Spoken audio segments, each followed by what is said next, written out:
everyone. Welcome to the Self-Awareness Journey podcast. I'm Melissa Albers. And I'm JJ Parker. This podcast is for seekers, seekers of happiness and joy, seekers of a centered approach to success in life, seekers of their true, authentic selves. Get ready for some real talk on everything from anxiety, emotions, and habits to love, compassion, and forgiveness. We know you'll be challenged and enlightened by this conversation. We're so glad you're here. Let's dive in.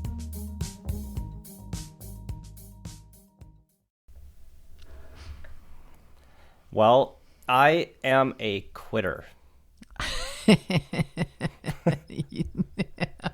You are not. Yep. Yes, I am. No, you're not. Oh, yeah.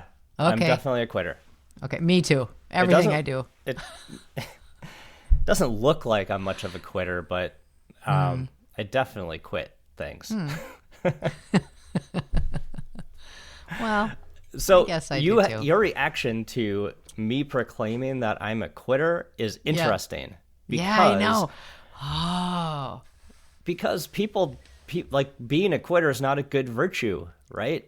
Like, in most contexts, if someone quits something, they've it's given usually up. bad. Yeah, they've given up. Oh, you're a quitter. That you weren't able to get through it. You know, you weren't don't strong have enough, fast enough, big enough, smart enough. Yes, all of that. Judgment. But I think quitting is actually a really important activity. Oh my gosh. All right. I just love how you entered us into this conversation. I almost just feel like we should start a movement of quitters. I think I want a t-shirt now that says I'm a quitter. Totally. TSAJ, the quitter So here's some club. things I quit this year. Okay. Yeah.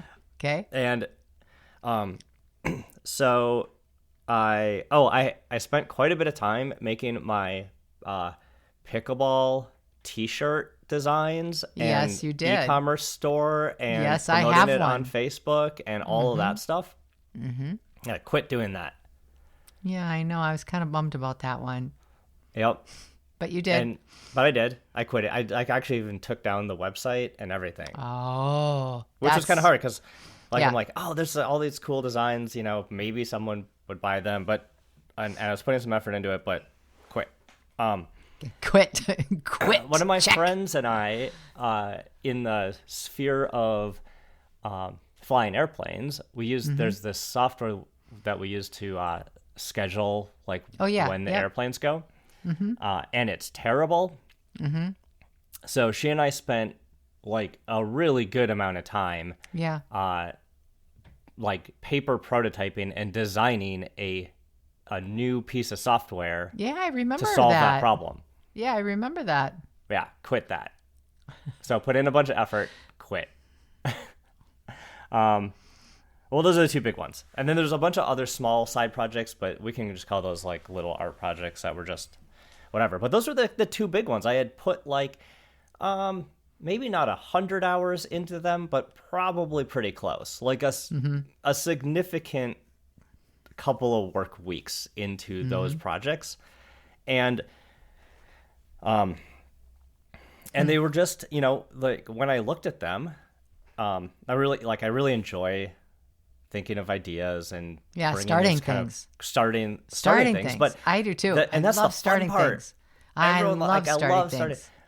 But you get into what our friend Seth Godin calls the dip. And he has an awesome book about quitting called The Dip. I don't know if did you read it? No, I didn't even know. I'm gonna though. But Write I it love down. Seth Godin. Yeah. It's a small book. It's a quick read, and it is all about quitting.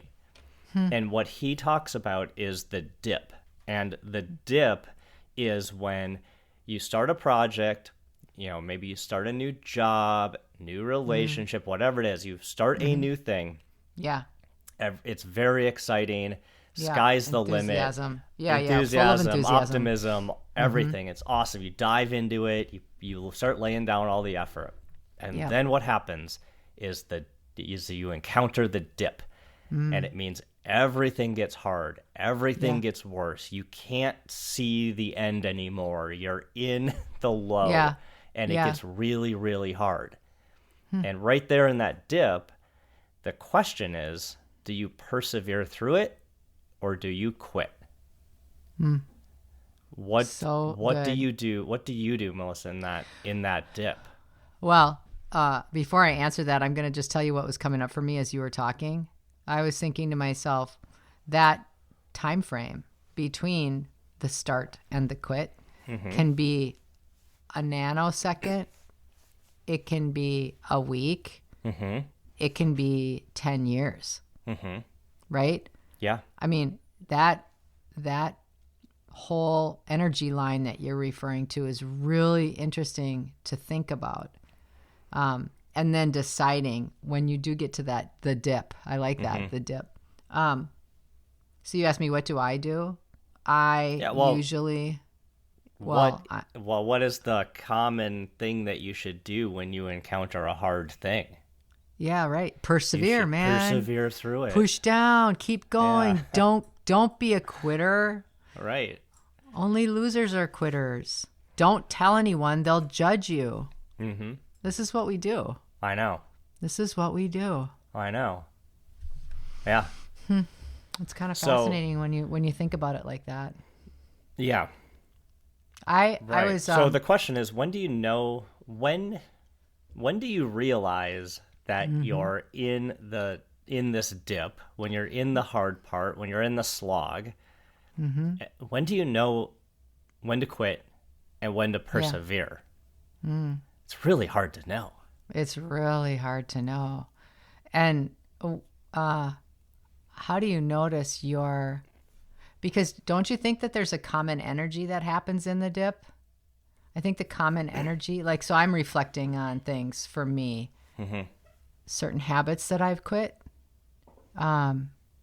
relationships that I've quit, jobs that I've quit, projects that I've quit.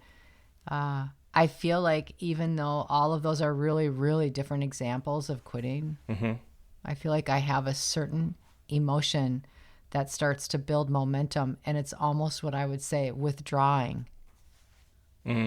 Withdrawing from the energy that began with enthusiasm.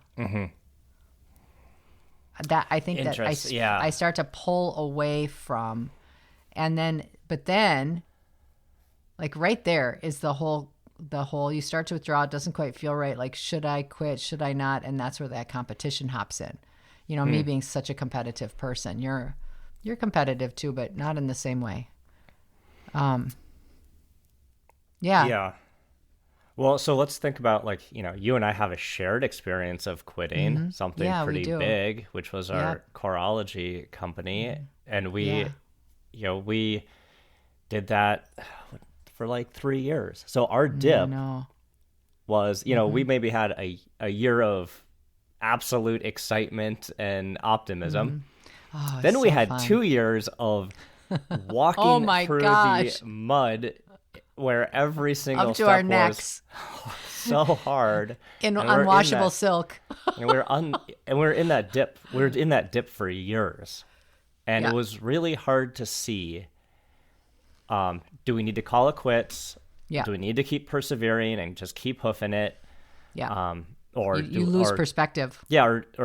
And then we started, trying all sorts of different things. We tried pivoting the branding. We tried changing the product. We tried, and then we're just grasping for lifelines, which in the case of a startup is more money, right?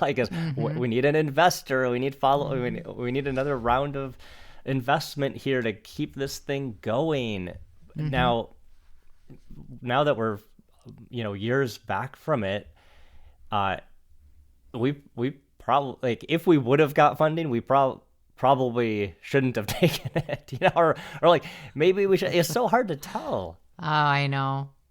And I was just thinking, as you're describing all of those things, there is definitely steps to quitting.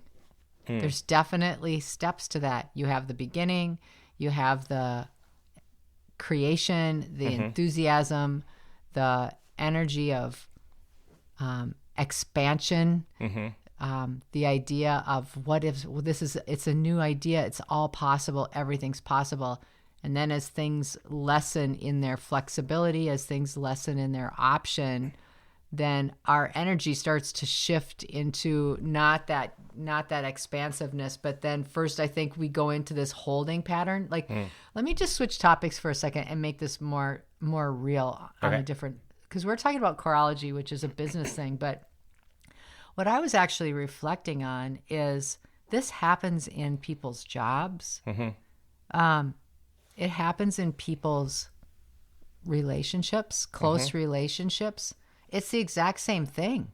It's like you have this start of something, you're just, enthusiastic and really probably not very aware of all the lurking things that could attack you and take you out, right?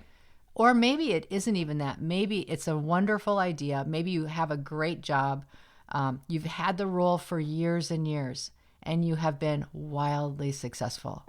And it reaches a point where it is time to quit. I think it's the same conversation, just in a little bit of a different perspective. The energy is different, right? I mean, you still, you have this role, you get better and better at it. I know specifically a leader that is right in the process of retiring. And he's a wonderful man. He is loved by everyone there at his organization. He is very spry still, probably honestly could work another 10 years if he wanted. But he's choosing to quit. And just all the energy around that too. So quitting isn't always because it's a bad thing or it's not working.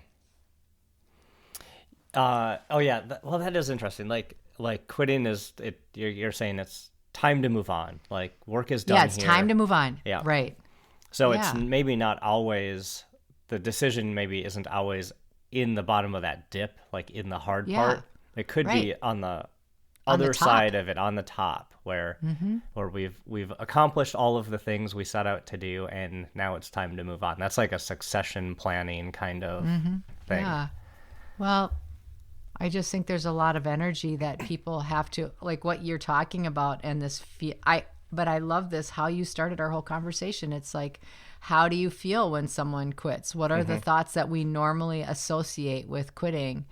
And then it makes sense why it makes it so difficult to quit in a wonderful example of when it's time. There's all of these other same thoughts that don't make sense in this topic, in this specific example. But does that happen? Do you do that to yourself? Do you question yourself that way? You know, like, am I quitting too soon? Should I not be doing this? Am I not in my full potential or whatever? Yep. I would say quitting things can become haunting after you've quit. Yep. Because you always, you leave an open end to say, what if I could have gone, one more week, one more month, one more year in that discomfort and gotten through the hard part? What if? And that's the worst. That's the worst state for me. Here's why I quit these projects. Do you want to know why I quit these other projects? Oh, I do want to know. So, even though I think, I went through the excitement phase. I was kind of in the dip on these projects. I think they probably could have worked. There was nothing about them that was like, not like working. a brick wall. Like there's no, right. I could have gotten through it. But the thing that made me quit doing them was that, was around my time. Like I didn't need to do more projects. I don't need more companies. I don't need more, you know what I mean? Like I like doing that stuff. But when it really came down to it, I just thought, well, do these things kind of get me to my ultimate goal? And they did not really. I mean, they were fun, but it's they weren't gonna like move the needle much in my life. Yeah. So that's what you used as the decision making tool then, because so you had sort of a litmus test, or you had sort of a goal in mind, even if it wasn't articulated as such when you first started. You kind of had this idea, you thought it'd be fun, you could see all the potential for it. It was a fun new thing to do. And then you had a specific goal around what it might look like in that thing if it was totally successful, like the software for the flying, for example. Yep. Yeah. But then at some point, though, you're saying that it didn't match your overall life cycle of your goal, or goals, or it didn't match your overall picture, or...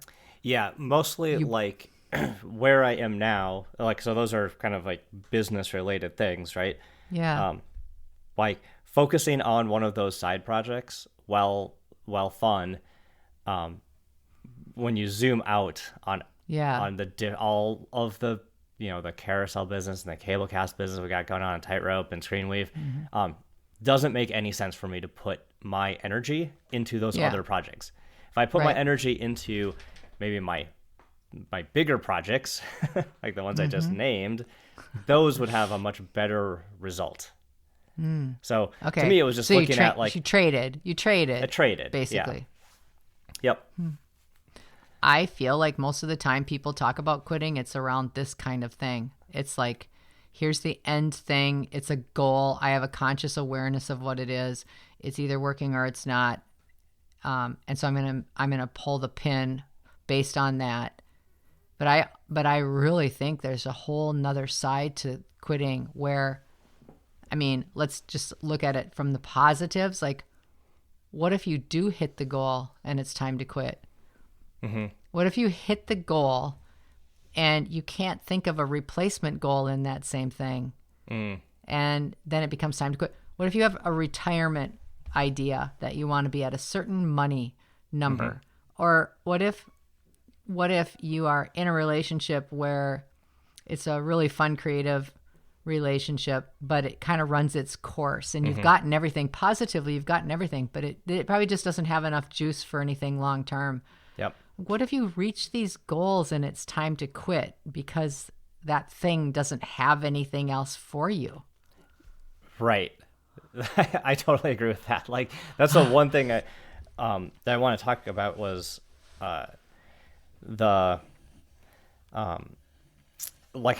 identifying when it is time to quit, and and what makes it kind of like okay. Yeah, what makes it okay? That's the best question. How do you know? Because there's lots of reasons to quit something, even if it is successful, or if it, like you said, it's run its course. But again, we have this societal thing that says quitting is bad, don't quit. But I would make the other argument that hanging on to things for too long is equally as bad. It's devastating to do that. So hanging on to relationships too long, hanging on to jobs too long, just because you've been there for 15 years doesn't mean that you should spend another 15 years there. Yeah. Right? Yeah. Like, so I don't like this idea, the societal idea that quitting is bad. I think we need to change, because I think in a lot of cases, quitting is really good. Yeah, I do too. And what we're talking about is, I think people's confusion being comfortable versus being safe. I think so would you say that when you stay somewhere too long, you're choosing the safe option? Yeah, because you feel safe. You feel feeling of safety. It gives you a false sense of security. There's comfort in safety, but then if you stay somewhere too long with this idea that you're safe, then you outgrow this thing you're in, and it's extremely uncomfortable. Even though you can say, yeah, but it's the safest thing. I really believe, and you're right, it isn't just societal pressure. I think it's mental modeling that we've been given from the time we were children. It's like, don't be a quitter. I mean, I remember my daughter Megan, we were like, she wanted to play piano so bad. She wanted to play. So we got her in lessons, and she took lessons for like 2 years, and she was all in for the first year. And then she was like, okay, bored. I'm done. And we're like, you're not done. We just paid for you to go to this whole this whole piano lesson segment, you're going, and she had she's very persistent to the point of stubbornness, which is a beautiful trait, Megan, if you're listening. Oh, never mind. She doesn't listen. And anyway, I remember the final straw. We dropped her off. I went to drop her off. It was a 30-minute piano lesson. She sat on the piano bench and she folded her arms on her chest. I came back 30 minutes later and she was still sitting in the exact same way.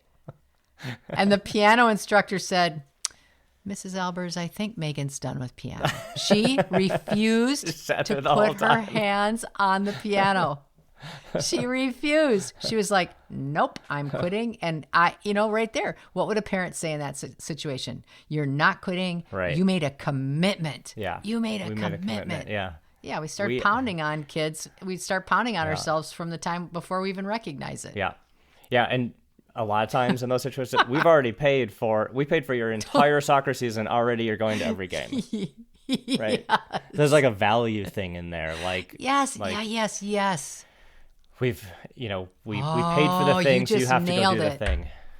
You just nailed it. Just nailed it. It's a values thing. And you know what? In those situations when we are not quitting because it's best for us, we are choosing someone else's value over our own. That is exactly what's happening. That is exactly it. Look how smart you are. Stumble into these things. But I think that's what it is, though. I think that we value someone else's opinion, value someone else's perspective, or what they think we should do, value someone else's picture of our lives. Yeah, more than we value our own. Yep. Or like we talked about the other week around beliefs. Like we have a belief that we shouldn't quit that was instilled in us, just like you said, as kids by our parents, but it's not really serving us anymore. Yeah. So I like this. You asked a question just a little earlier that I didn't actually answer. We didn't really explore, but I think we should. And that is, when do you know it's time to quit something? When do you know it's time? How can you tell? It's probably like lots of different signals. So are you asking me specifically? Yeah. Just in conversation. And yeah. I was just thinking the same thing. Again, every relationship, every project, every job, they're all different. So it's hard to have a blanket answer for it. There's some clues like if something stalls out and it's not making forward progress, that's a clue that I just need to quit doing that. Like I've somehow lost the enthusiasm, lost the interest, lost the whatever it is, the mojo about something, and it's not moving forward, and so I just need to stop. So you can analyze data in some way to say this is not kind of like a data point. Yeah. But for me, it's like an art thing. Like if I'm not working on the thing, then I should probably just cut it out of my life. Yeah. I think a lot of people hit these points and they won't because they're scared. They get very fearful of change, fearful of the ramifications of making the decision that's best for them. Or again, in the value way, I invested a lot of time and energy and my life into this thing, and I don't think I should quit. Yeah. I feel like for me, it's also energetically like how I feel about something. Like I can feel when it takes a lot more energy for me to do that same thing. Like my business has pivoted probably 3 times in the course of a couple of decades. Pretty significant changes where it requires all different learning, sometimes different client base, sometimes different activities that I'm now doing. I mean, and boy, a lot of people aren't going to do that because it's just too much work. It's too scary. The unknown is too scary, and they just give up. But I actually have kind of learned after doing this that I now know with substantiating evidence from my past that it's okay because something else always replaces something. So I'm lessening my amount of fear to make those changes or to call something quits, because I know from experience that it's probably not real, thinking about it quite that dramatically, like even if it is a dramatic shift. But I do think that that's a key piece, is like letting go of the fear so that you can allow yourself to go up again and grow. Yeah. And actually, you said something, the way you know something's not working is it gets harder. It takes more energy for you to do the same thing you've been doing. So when we talk about like work or relationships, like they should be easy and effortless, and it should come fairly naturally. But that thing that maybe was coming naturally at one point, when it starts becoming forced and hard and difficult, is causing a lot of anxiety to engage in, that might be a really good signal that you should quit doing that. And I also think it's important to say right here that you could be rocking it. You could be at the top of your game when this happens. You could be the most successful, the happiest in a relationship, or whatever. It can be that you are at your best place, but it becomes arduous. Like you can just tell it's pulling at you in a different way than it used to. When do top athletes quit? Usually when they're at the top of their game. Yeah. But I would venture to guess that internally they're at the top of the game, but every time, they step on the field, it comes harder and harder and harder. Did you enjoy this episode? Please go to your favorite podcast platform to subscribe, rate, and leave a review so others can discover it as well. Growing self-awareness is a lifelong journey, and there's always further to go. And it's better when we're all in it together. Please think of someone you know who could benefit from hearing today's conversation and share this episode with them. We can't thank you enough for listening. Until next time, happy exploring, seekers.